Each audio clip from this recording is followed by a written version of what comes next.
நீங்கள் பார்த்து கொண்டிருப்பது உங்கள் ஜாஷுவா டிவி. சகல ஜனங்களுக்கும் நற்செய்தி.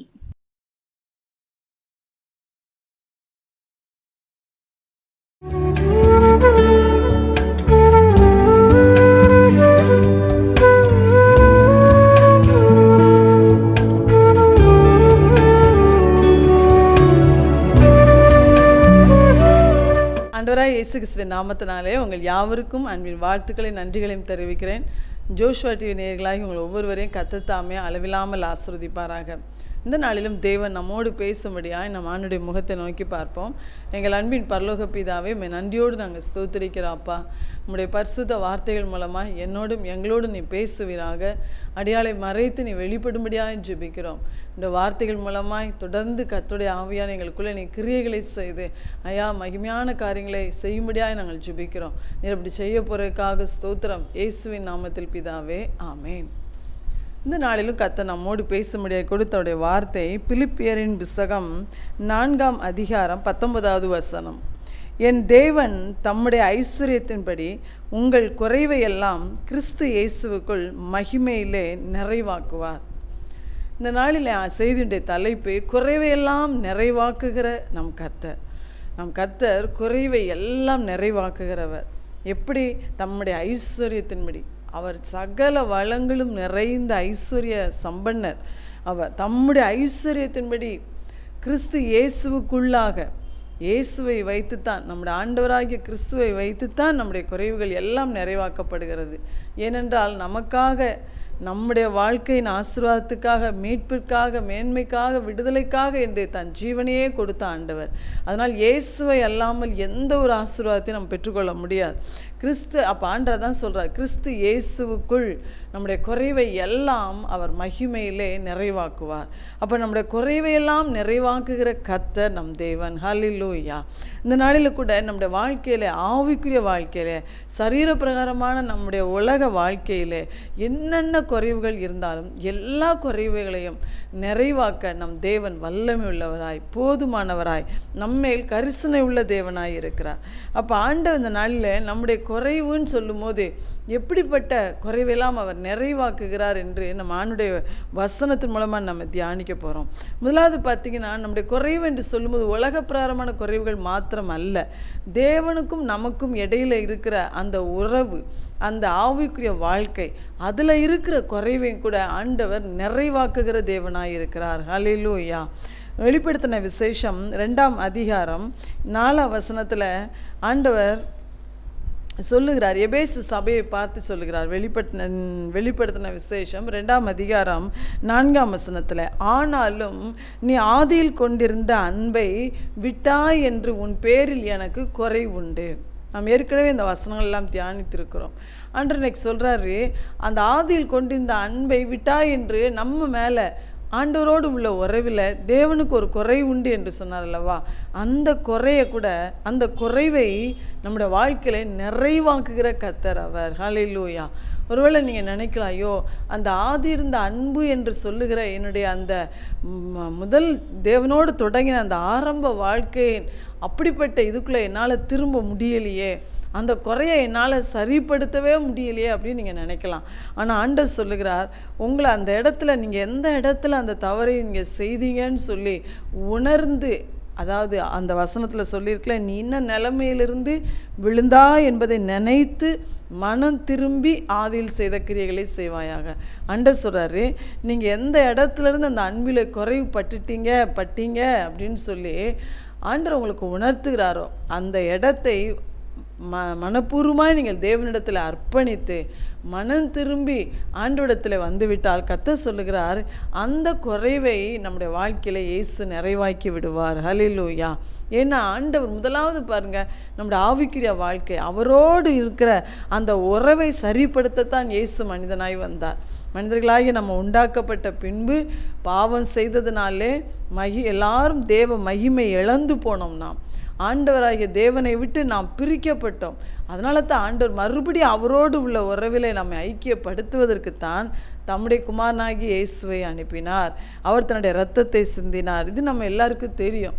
அப்போ ஆண்டவர் சொல்கிறாரு, அந்த உறவை சரிப்படுத்துவதற்கு ஆண்டவர் நமக்கு உதவி செய்கிறவராக இருக்கிறார். ஹல்லேலூயா.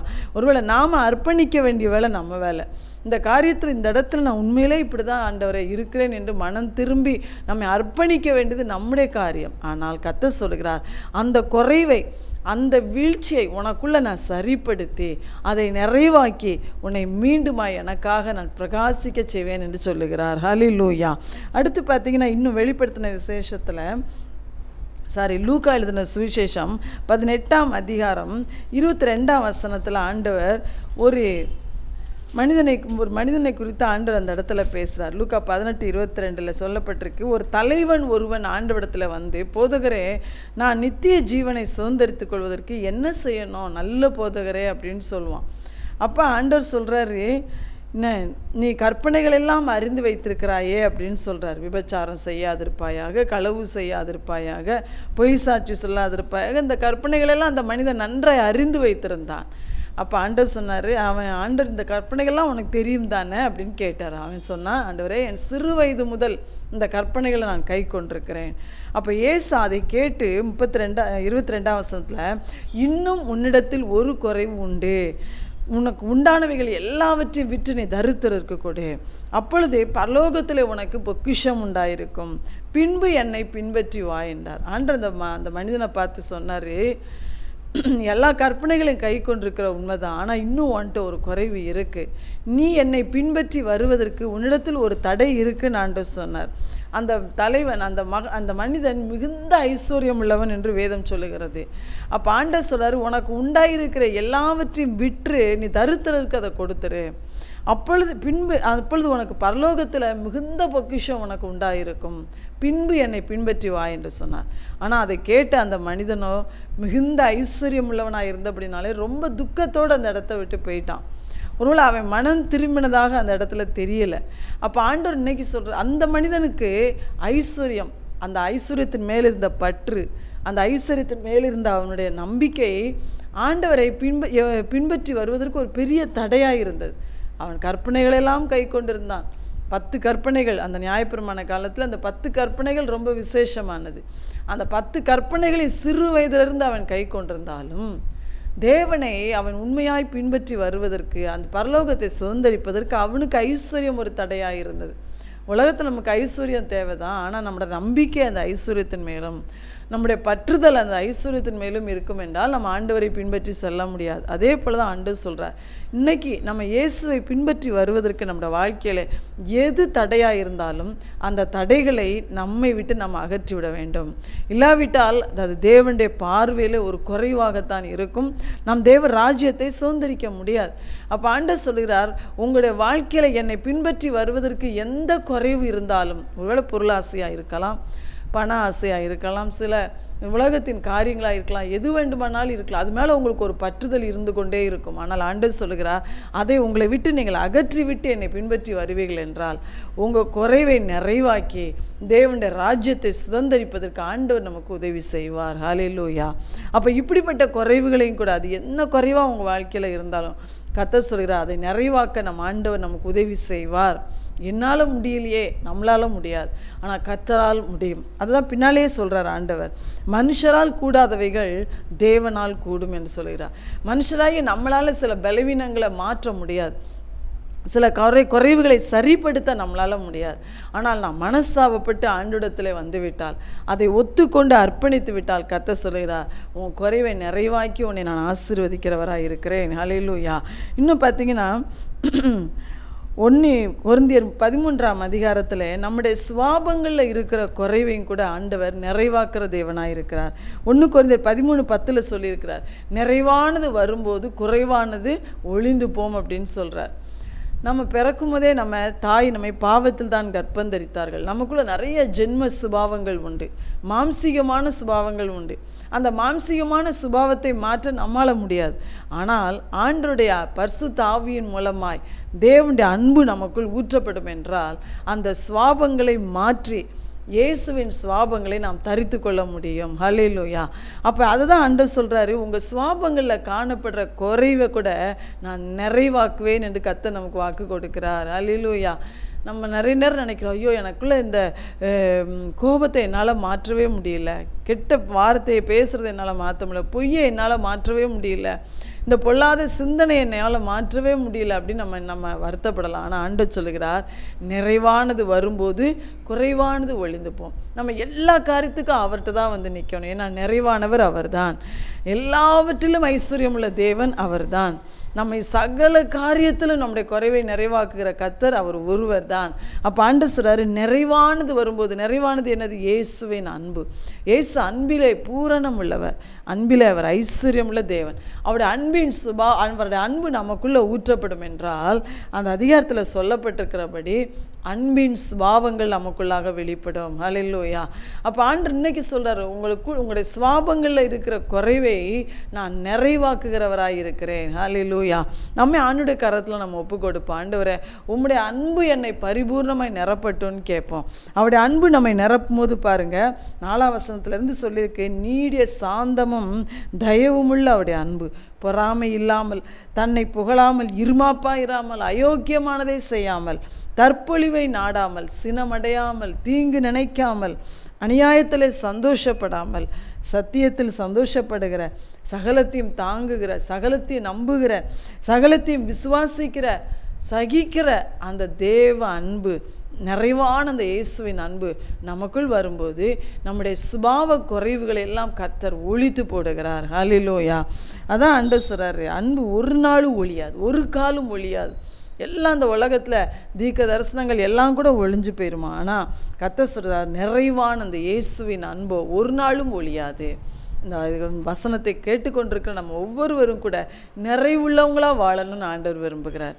நம்ம வந்து குறைவை நிறைவாக்குறோன்னு ஒன்று உலக பிரகாரமான காரியத்தை மாத்திரம்தான் நம்ம நினைக்கிறோம். இல்லை, இயேசு முதலாவது நம்முடைய ஆத்மாவிற்காக, நம்முடைய ஆவிக்குரிய வாழ்க்கைக்காகத்தான் அவர் ஜீவனை கொடுத்தார். அப்போ அவரோடு உள்ள உறவில் இருக்கிற குறைவை, நம்ம அவருடைய ராஜ்யத்தை சுதந்திரிப்பதற்கு தடையாயிருக்கிற குறைவை முதலாவது நம்முடைய வாழ்க்கையை விட்டு அகற்றி நம்மை நிறைவாக்க இயேசு விரும்புகிறார். அதற்கு நம்ம ஒப்பு கொடுப்போமா? அப்போ பாருங்கள், பரிசுத்த ஆவியின் மூலமாகத்தான் அந்த அன்பு நமக்குள் ஊற்றப்படுகிறது. பரிசுத்த ஆவியானவரே, உம்முடைய அன்பின் ஆவியினால் என்னை நிரப்புன்னு நம்ம கேட்டோன்னு சொன்னால் ஆண்டவர் அந்த அன்பின் ஆவியை ஊற்றி அவருடைய அன்பின் சுவாபங்களால் நம்மை நிரப்பும் போது இந்த நிறைவான இயேசுவின் அன்பு நம்முடைய மாம்சீக சுவாபங்களை, நம்முடைய ஜென்ம சுவாபங்களை, நம்முடைய சுவாபங்களில் இருக்கிற குறைவுகளை அது நிறைவாக்க வல்லமுள்ளதாக இருக்கிறது. ஹல்லேலூயா. அப்போ முதலாவது குறைவு நம்முடைய ஆவிக்குரிய குறைவு, தேவனோடு உள்ள உறவில் இருக்கிற ஆதி அன்பை விட்ட குறைவு. அது மாத்திரம் இல்லை, ஆண்டவர் சொன்னார், அவருடைய பின்பற்றி வருவதற்கு தடையாயிருக்கிற குறைவுகள், நம்முடைய சுவாபங்களில் இருக்கிற குறைவுகள், இது எல்லாவற்றையும் உங்களை விட்டு அகற்றி உங்களை நான் நிறைவாக்குவேன் வாக்கு கொடுக்கிறார். ஹல்லேலூயா. ஆண்டவர் ஒரு சில நாட்கள் நம்மளோட பேசியிருக்கார், இந்த குறைவெல்லாம் உங்களை விட்டு நீங்கணும், இதை நீங்கள் சரிப்படுத்தணும், இதை நீங்கள் சரிப்படுத்தணும்னு சொல்லியிருக்கிறார். இன்றைக்கி என்ன சொல்கிறாரு? அந்த குறைவை நான் நிறைவாக்குவேன் நமக்கு வாக்கு கொடுக்கிறார். ஹல்லேலூயா. அப்போ வாக்கு கொடுத்துட்டார் அப்படின்னு சொன்னால் கட்டாயம் அதில் நமக்கு ஒரு ஜெயத்தை அவர் தரப்போகிறார் என்ற அர்த்தம். ஹல்லேலூயா. நாம் அந்த வசனங்களுக்கு முழுமையாக அர்ப்பணிக்க வேண்டியது நம்முடைய கடமை. ரெண்டாவது பாருங்கள், ஆண்டவர் நம்முடைய குறைவு என்று சொல்லும்போது யோவான் எழுதின சுவிசேஷம் 2ஆம் அதிகாரம் 3ஆம் வசனத்தில் பாருங்கள், திராட்சரசம் குறைவுபட்ட போது இயேசுவின் தாய் அவரை நோக்கி அவர்களுக்கு திராட்சரசம் இல்லை என்றார். இந்த இடத்துல திராட்சரசம் இல்லை என்ற ஒரு குறைவை தேவன் நிறைவாக்குகிறவராய் வெளிப்பட்டார். ஹல்லேலூயா. கானாவூர் திருமண வீட்டில், கானாவூரில் ஒரு கல்யாணம் நடந்துச்சு. அங்கே இயேசுவின் சீஷர்களும் இயேசுவின் தாயும் அந்த கல்யாண வீட்டுக்கு அழைக்கப்பட்டிருந்தாங்க. அப்போ அந்த கல்யாண வீட்டில் வச்சு திராட்சரசம் குறைவுபடுகிறது. யூதர்கள் மத்தியில் அந்த திராட்சரசம் பந்தியில் எல்லாருக்கும் கட்டாயம் இருக்கணும். அந்த திராட்சரசம் கடைசியில் போக போக குறைவுபட்டு கொண்டு இருக்கிறது. இதை அறிந்த இயேசுவின் தாய் என்ன செய்கிறாங்க? ஏசாமிகிட்ட வந்து சொல்கிறாங்க. இயேசுவின் தாய் அவரை நோக்கி அவர்களுக்கு திராட்சரசம் இல்லை என்று சொன்னார்கள். ஆண்டவர்கிட்ட வந்து சொன்னாங்க. அப்போ ஆண்டவர் இன்னைக்கு அடுத்து ஆண்டவர் சொல்கிறாரு, உங்களுடைய வாழ்க்கையில், நம்முடைய வாழ்க்கையில் இல்லை என்ற குறைவு, எதுவாக இருந்தாலும் அதை அவர் நிறைவாக்க போதுமானவராக இருக்கிறார். ஹல்லேலூயா. அதை நான் நிறைவாக்குவேன் என்று கர்த்தர் நமக்கு வாக்கு கொடுக்கிறார். இல்லை என்ற குறைவு, உங்கள் வாழ்க்கையில் இல்லை என்ற குறைவு என்ன இருக்குன்னு பாருங்கள். நம்ம சில நேரம் ஒரு பட்டியலே கூட போட்டுருவோம் இல்லையா? ஆண்டவரே எனக்கு சுகம் இல்லை, எனக்கு வேலை இல்லை, எனக்கு வருமானம் இல்லை, இன்னும் பார்த்தீங்கன்னா சிலருக்கு எனக்கு குழந்தை இல்லை, இன்னும் ஆண்டவர் எனக்கு என் தேவைக்குரிய பணமோ வருமானமோ எனக்கு இல்லை, நிம்மதியே எனக்கு இல்லைன்னு சொல்கிறவங்க இருக்கோம், எனக்கு விடுதலையே இல்லை அப்படின்னு சொல்கிறவங்களும் இருக்கிறோம், திருமணம் எனக்கு இன்னும் ஆகலை, இப்படி நமக்கு இல்லை என்ற எனக்கு ஒரு வீடு சொந்தமாக இல்லை இல்லையா? இப்படி நம்ம நிறைய நம்மளோட மனதில் ஒரு மனக்குறைவு இருக்கும். எனக்கு இது இல்லை, இது இருந்தால் எனக்கு எவ்வளோ நலமாக இருக்கும், ஆண்டவரே இதை நீங்கள் எனக்கு தந்தீங்கன்னா எவ்வளோ நல்லா இருக்கும். ஆண்டவர் சொல்கிறார், அப்படி இல்லை என்ற குறைவு எதுவாக இருந்தாலும் உங்கள் குறைவை நிறைவாக்குகிற கர்த்தர் நான் என்று கர்த்தர் சொல்லுகிறார். அல்லேலூயா. அவர் நம்மளோடு வாக்குத்தத்தங்களை கொடுத்து பேசுகிறாருன்னா நம்முடைய குறைவை அவர் நினச்சிட்டாருன்னு தான் அர்த்தம்.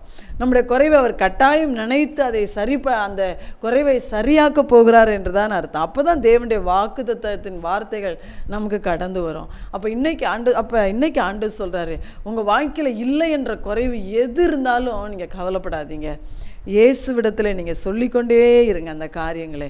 ஏனென்றால் மரியாள் பாருங்கள், திருமண வீட்டை நடத்தினது வேற ஒருத்தர், அங்கே அழைக்கப்பட்டவங்க இவங்களும் இயேசுவும் சீஷர்களும் திருமண வீட்டுக்கு அழைக்கப்பட்டிருந்தார்கள். ஆனால் மரியாள் திராட்சரசம் குறைபட்டு விட்டது என்று திருமண வீட்டை ஆயத்தப்படுத்தினவங்களுக்கு போய் சொல்லலை. இயேசுதான் குறையை நிறைவாக்குகிற தேவன் என்பதை மரியாள் அறிந்திருந்தார்கள். ஹல்லேலூயா. இயேசு 30 வயசு வரைக்கும் வளர்த்தவங்க எத்தனை அற்புதத்தின் வல்லமை அவருக்குள்ளே இருக்கிறத அவங்க பார்த்துருப்பாங்க. அதனால தான் இயேசுவிடத்தில் வந்து சொன்னாங்க அவங்களுக்கு திராட்சரசம் இல்லை என்று. நாமும் கூட நம்முடைய குறைவை வெளிப்படுத்த வேண்டிய ஒரே நபர் நம்முடைய ஆண்டவராக இயேசு மட்டும்தான். அவர்கிட்ட நம்ம சொல்லிக்கொண்டே இருக்கணும். அவங்க பாருங்கள் வந்து சொன்னாங்க. அப்போ இயேசு உடனே இப்போ சரி பண்ணிடுறேன் அப்படி சொன்னாரா? இல்லை. ஏசப்பா என்ன சொன்னார்? என் வேலை இன்னும் வரவில்லை அப்படின்னு சொன்னார். அப்போ ஆண்டவர் எல்லாவற்றுக்கும் ஒரு வேலையை வச்சுருக்கிறார். அதே நேரத்தில் அப்போ மரியாள் என்ன சொன்னாங்க? அவர் என்ன சொல்கிறாரோ அதன்படி செய்யுங்க. அப்போ இயேசு ஒவ்வொரு அற்புதத்தையும் செய்யும் போது ஒவ்வொரு வழியில் ஒவ்வொரு விதத்தில் அவர் செய்கிறார். அப்போ அதே போல் தான் கர்த்தர் சொல்லுகிறார், நீங்கள் குறைவுகளை ஆண்டவர்கிட்ட, இந்த குறைவை எனக்கு நிறைவாக்கும் நீங்கள் ஜெபிக்கிறீங்களா? ஆண்டவருடைய வேலைக்காக காத்துருங்க. சரியான நேரத்தில் கட்டாயமாய் ஆண்டவர் நாம் எதிர்பாராத விதத்தில் அந்த குறைவை நிறைவாக்குவார். அல்லேலூயா. நாம் ஒரு வழியை எதிர்பார்த்துட்ருப்போம், இந்த வழி தான் இது செய்யணும் அப்படின்னு கூட நம்ம நினைப்போம். ஆனால் கர்த்தரோ நீங்களும் நானும் எதிர்பாராத ஒரு வழியை திறந்து நம்முடைய குறைவை அவர் நிறைவாக்குகிறவராக இருக்கிறார். அல்லேலூயா. எப்படிப்பட்ட குறைவாக இருந்தாலும், எப்படிப்பட்ட சுகவீனமாக இருந்தாலும், எப்படிப்பட்ட பலவீனமாய் வியாதியாக இருந்தாலும், தேவைகளாக இருந்தாலும், எப்படிப்பட்ட இல்லாமைகளாக இருந்தாலும் கர்த்தர் சொல்லுகிறார், ஆண்டவர் எப்படிப்பட்ட போராட்டங்களாக இருந்தாலும் ஆண்டவர் சொல்கிறார், அந்த குறைவை நான் நிறைவாக்க நான் உனக்கு போதுமானவராக இருக்கிறேன். ஹல்லேலூயா. அடுத்து பார்த்தீங்கன்னா மூன்றாவதாக கர்த்தர் சொல்கிறாரு, நம்ம வாசித்த அதே வசனம் பிலிப்பியரின் புஸ்தகம் 4ஆம் அதிகாரத்தில் ஆண்டவருடைய வசனம் சொல்லுகிறது, என் தேவன் தம்முடைய ஐஸ்வர்யத்தின்படி உங்கள் குறைவையெல்லாம் கிறிஸ்து இயேசுவுக்குள் மகிமையிலே நிறைவாக்குவார்னு ஒரு வார்த்தை அங்கே சொல்லப்பட்டிருக்கு. மகிமையிலே நிறைவாக்குவார். மகிமையின் பொழுது அவருடைய மகிமை நிறைந்தது தேவனுடைய ராஜ்யம். அப்போ ஆண்டவர் நம்முடைய குறைவை கிறிஸ்து இயேசுவுக்குள்ளே மகிமையிலே நிறைவாக்குவார் என்று சொல்லப்பட்டிருக்கிறது. ஒருவேளை பார்த்தீங்கன்னா இந்த உலக பாடுகளிலே சில குறைவுகள் நமக்கு நிறைவாக்கப்படாமலேயே இருக்கலாம். அந்த குறைவுகள் உங்களுக்கு ஒரு சிலுவையாகவே கொடுக்கப்பட்டிருக்கலாம். அந்த குறைவு மத்தியிலேயே உங்களுடைய ஆவிக்குரிய வாழ்க்கையை, உங்கள் குடும்பத்தை நீங்கள் நடத்த வேண்டிய சூழ்நிலையாக கூட இருக்கலாம். சில நேரம் எவ்வளவோ நீங்கள் ஜெபம் பண்ணி கூட அதுக்கு சில பதில் இல்லாமல் இருக்கலாம். ஆனால் ஆண்டவர் சொல்கிறாரு, அப்படிப்பட்ட குறைவெல்லாம் கர்த்தர் மகிமையிலே நமக்கு நிறைவாக்குவார். ஹல்லேலூயா. அதுக்கு நல்ல உதாரணம் பார்த்தீங்கன்னா லூக்கா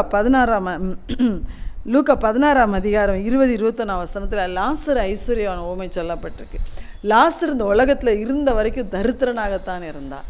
அவர் தரித்திரன், பசியாக இருந்தான்னு சொல்லப்பட்டிருக்கு. அவருடைய பசி தீர்க்கப்பட்டதாகவே தெரியல அவர் நினச்ச மாதிரி.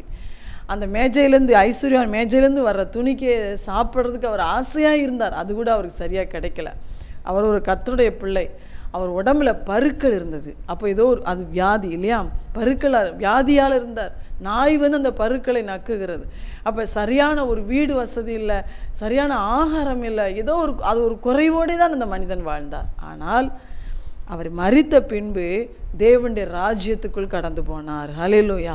ஆண்டவருடைய ராஜ்யத்துக்குள்ளே போய் ஆண்டவர் அங்கே இந்த இடத்துல ஆபிரகாம் பாதாளத்தில் கஷ்டப்படுகிற ஐஸ்வர்யனை பார்த்து சொல்லுகிறார், நீ அன்றைக்கு பூமியிலே சம்பூர்ணமாய் வாழ்ந்தாய், இன்னைக்கு நீ வேதனைப்படுற. ஆனால் லாசருவோ அன்றைக்கு அவன் வேதனைப்பட்டான், பூமியில் குறைவை அனுபவித்தான், இன்றைக்கோ அவன் தேற்றப்படுகிறான் என்று சொன்னார். அப்போ லாசரு பூமியில் குறைவை அனுபவித்தார், ஆனால் மகிமையிலே கர்த்தரால் தேற்றப்பட்டான்னு சொல்லும் போது அங்கே அவருக்கு பசி இல்லை, தாகம் இல்லை, கண்ணீர் இல்லை, வருத்தம் இல்லை, நிரந்தரமான சந்தோஷம், கர்த்தரோடு வாழுகிற நித்தியமான சந்தோஷம்.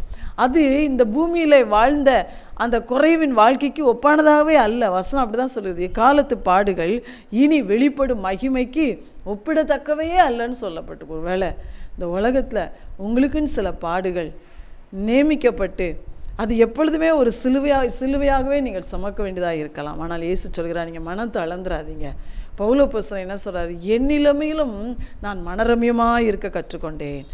எனக்கு வாழ்ந்திருக்கவும் தெரியும், தாழ்ந்திருக்கவும் தெரியும்.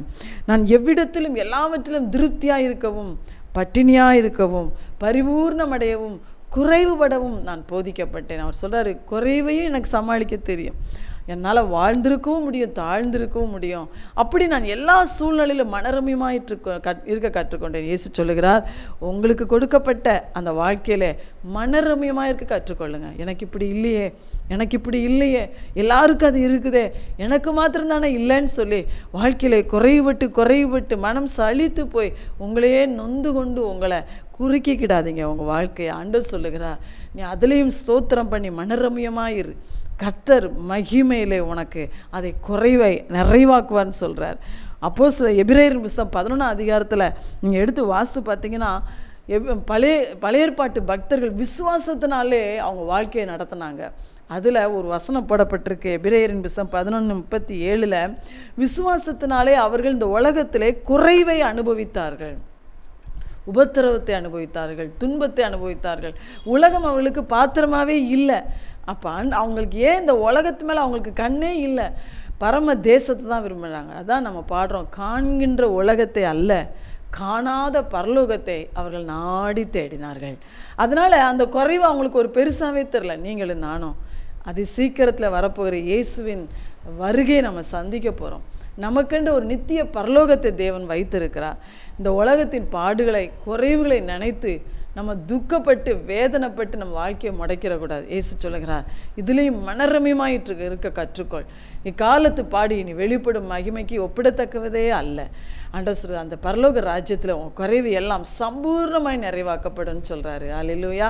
அப்போ குறைவை நிறைவாக்குகிற கர்த்தருடைய கரத்தில் நம்முடைய ஆவிக்குரிய குறைவுகளை, நம்முடைய சரீரப்பிரகாரம் உலக குறைவுகளை, இன்னும் நிறைவாக்கப்படாத சில பாடுகளை அவனுடைய கரத்தில் நம்ம ஒப்பு கொடுப்போம். ஆண்டவர் எல்லாவற்றையும் நிறைவாக்குவார். ஜெபமனோமா. எங்கள் அன்பின் பரலோக பிதாவே, உம்மை நன்றியோடு ஸ்தோத்திரிக்கிறோம். நீர் எங்கள் குறைவுகளை நிறைவாக்குற கர்த்தர் என்று எங்களுக்கு வாக்கு கொடுத்தீர் அப்பா, உமக்கு ஸ்தோத்திரம். இந்த வார்த்தையை கேட்கிற ஒவ்வொருத்தர் வாழ்க்கையிலும் உம்மோடு உள்ள உறவில் இருக்கிற குறைவு இன்று முதல் சரிப்படுத்தப்படட்டும் ஐயா. நிறைவாக்குகிற கர்த்தருடைய வல்லமை, நிறைவாக்குற ஆவியாண்ட அபிஷேகம் அந்த பிள்ளைகள் மேல் இறங்கி ஏசப்பா, உம்மோடு உள்ள உறவில் இருக்கிற குறைவுகள் சரியாக்கப்படுவதாக, நிறைவாக்கப்படுவதாக, அவர்கள் உமக்காய் பிரகாசிப்பார்களா. யார் யார் என்னென்ன தேவைகள் இல்லை என்று மன அங்கலாய்ப்போடு கண்ணீரோடு நிற்கிறாங்களோ ஐயா, அவங்க குறைவை நிறைவாக்குகிறவராய் அந்த வீடுகளுக்குள்ளே நீ கடந்து வரும்படியாய் ஜெபிக்கிறோம். உங்களோட வல்லமை அவங்க வாழ்க்கையில் வெளிப்படட்டும் அப்பா. ஒரு அற்புதத்தை உங்களுடைய பிள்ளைகளுக்கு நீ செய்து அவங்கள சந்தோஷப்படுத்துங்க. அது மாத்திரல்ல ஆண்டவரே, சில பாடுகள் ஆண்டவர் இந்த உலகத்தில் நிவர்த்தியாக்கப்படாவிட்டாலும் நாங்கள் காணாத அந்த பரலோகத்தை நோக்கி எங்களுடைய ஓட்டத்தை சந்தோஷத்தோடு ஓட எங்களுக்கு பலன் தார். நீர் அப்படி செய்வதற்காக உமக்கு நன்றி. இயேசுவின் நாமத்தில் கேட்கிறோம் ஜீவனுள்ள தகப்பனே. ஆமென், ஆமென்.